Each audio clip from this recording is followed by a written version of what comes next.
सभी को कर दे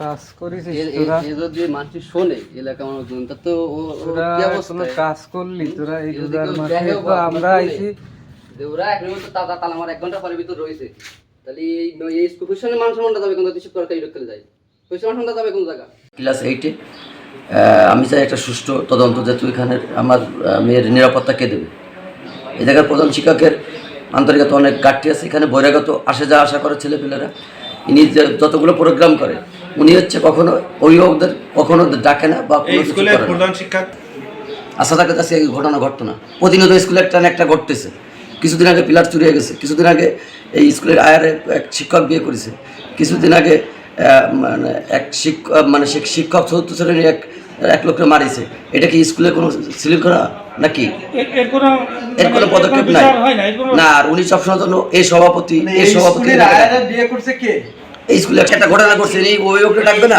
একটা অভিভাবককে ডাকবে কিন্তু উনি ডাকিছে কার বিএনপি সভাপতি বা অন্য কাউকে ইনি তো ওনারা তো প্রতিষ্ঠান চালায় না চালায় এই অভিজ্ঞতা যদি শিক্ষক ছাত্রছাত্রী না দেয় এখানে তাহলে তো এই প্রতিষ্ঠান চলবে না আমার কথা হচ্ছে এই প্রতিষ্ঠান আমাদের মুরব্বীরা করছে এই প্রতিষ্ঠান পরে আমাদের মায়া আছে এই প্রতিষ্ঠান যাতে সুন্দরভাবে চলে সেই দিক পদক্ষেপ আপনারা নেবেন আপনাদের মাধ্যমে এটা আমি জানাচ্ছি এই স্কুলের যে একটা গঠনমূলক যে সিস্টেম থাকবে স্কুলের টিচার বা এখানে সাংগঠনিক যে প্রক্রিয়া থাকবে সেই সাংগঠনিক প্রক্রিয়া এবং যে টিচারদের যে প্রক্রিয়াগুলো এগুলো সঠিকভাবে এখানে অবস্থান করতেছে না তা শুধু আজকের এই বিষয়টা না দীর্ঘদিন ধরে এই সমস্যাগুলো অতিবাহিত হচ্ছে তো এখানে যে আসলে টিচারদের যে ভূমিকা রাখার দরকার ছিল সেই টিচাররা সেভাবে ভূমিকা রাখতে পারতেছে না হয়তো এখানে কোনো স্বজনপ্রীতি বা কোনো হুমকির কোনো সমস্যা আমার কাছে মনে হয়েছিল যেহেতু এখানে কোনো টিচার কোনো মানে হেড টিচারের কোনো পরামর্শ নেয় না বা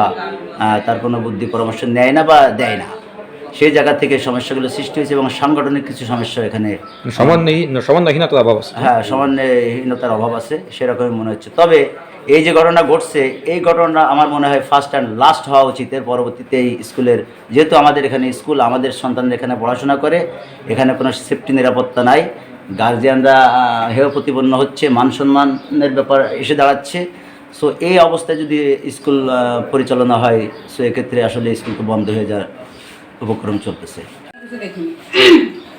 আমি চলে গেছি 1:30টার দিকে মানে বাসায় গেলে আমাদের এই যে নাইট গার্ড আছে ছেলেটা খালিদ হোসেন ও সে ফোন দিয়ে জানাচ্ছিল যে ম্যাডাম এই হয়েছি তো কী বলো এই পর্যন্ত পরে আছে স্যার আমি ফোন দিয়েছিলাম 3:30 না 2:30টার দিকে জন্য ফোন দিয়েছিলাম স্যার বলতেছে আমরা জায়গায় আসি সব শিক্ষকরা আপনি একটা আসেন আমাদের কথা বলছি থাকে সাবি মেয়েদের কাছে থাকার কোনো এক্কের আছে কিনা সেটা তো আমি বলতে পারবো না দেখতে আছে কিনা সেটা দেওয়া হয়েছে আমাদের হাউসে সিদ্ধান্ত হয়েছিল যে কর্মচারীরা আসবে না মেয়েদের কাছে চাবি আমাদের পাশে একটা মেয়ের বাড়ি আছে ওর কাছে চাবির দায়িত্ব দেওয়া হয় ওই মেয়েটা এসে বলে আর ওই মেয়েটা বন্ধ করে যায় কোচিং শেষ হয়ে যায় সেই আলোকে টিএনও মহোদয়ের শরণাপন্ন হব তো আজকে আমরা আরেকটু বলবো বর্ষার পরে আমরা মানে আরেকটু কোন আরেকটু মানে কি ব্যাপারে বসবেন একটু আজকে এই বিষয়টা আসলে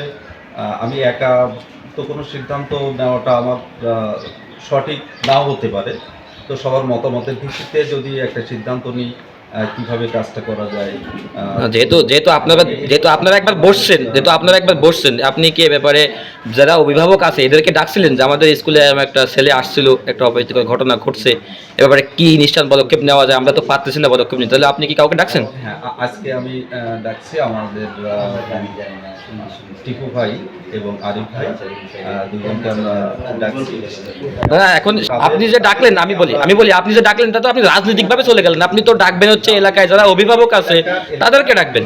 গণ্যমান্য ব্যক্তি টিপু ভাই বলতে কে? সাবি বাইরে থাকবে এই সিদ্ধান্ত আপনি কিভাবে নিলেন?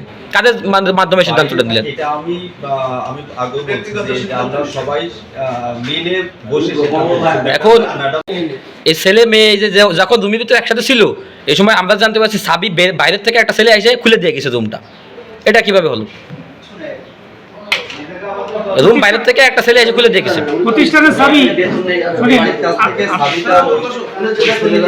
কিভাবে নিল আর কিভাবে এটা সম্ভব হলো? প্রতিষ্ঠানের কিভাবে গেল? ছাত্রদের কাছে সাবি গেল? এটা একটা গাছ স্কুল, কিভাবে নিবে? তারা সাবির নিচে, যেহেতু সাবির নিচে এই স্কুলের ভিতরে ঢুকছে, ছেলের নামও আপনি জানেন, ঠিকানা জানেন, আপনি এখন ইনস্ট্যান্ট কোনো পদক্ষেপ আপনি এই স্কুলের প্রধান শিক্ষক হিসেবে নিতে পারেননি। আপনি ডাকেন জামাতের সভাপতি, বিএনপি সভাপতি, এই স্কুলের যারা অভিভাবক আছে 100 শিক্ষার্থী, আপনি তাদের কাউকে জানান না, আপনি কি সিদ্ধান্ত নিচ্ছেন বলেন? নেবো এখনো ইউনো মহোদয় বিষয়টা জানে না, তাহলে আপনি কি পদক্ষেপ নেবেন? আমি যে অভিভাবকদের ডাকবো না, আমি তো তা বলিনি। তা আপনি বাগেরহাট সদরের রাখালগাছি পল্লী উন্নয়ন মাধ্যমিক বালিকা বিদ্যালয়ে যে 1 তারিখে একটা ঘটনা ঘটছে, ওই যে এইখানে এসএসসি পরীক্ষার্থীর সাথে বহিরাগত একটা ছেলেকে তালাবদ্ধ অবস্থায় একটা রুমে পাওয়া গেছে আর কি, স্থানীয়রা এটা আর কি ধরছে। এখানে বিষয় 2 জন অবহিত হয়ে গেছে, প্রধান শিক্ষক কোনো ব্যবস্থা নেননি। আমরা আজকে সকালে আসছিলাম, প্রধান শিক্ষকের সাথে কথা বললাম, স্কুলে অভিভাবকরা ছিল, ওখানে এক পর্যায়ে মারামারির অবস্থা হয়ে গেছিলো, ওটা আমরা সামাল দিছি। এখন এ বিষয় তো সাংবাদিকরা ছিল, আরও মিডিয়া ছিল, এখন আপনার নিউজের জন্য আপনার সাক্ষাৎকার নিব, এই জন্য আপনাকে ফোন দিলাম। বিষয়টা আপনি কি জানেন?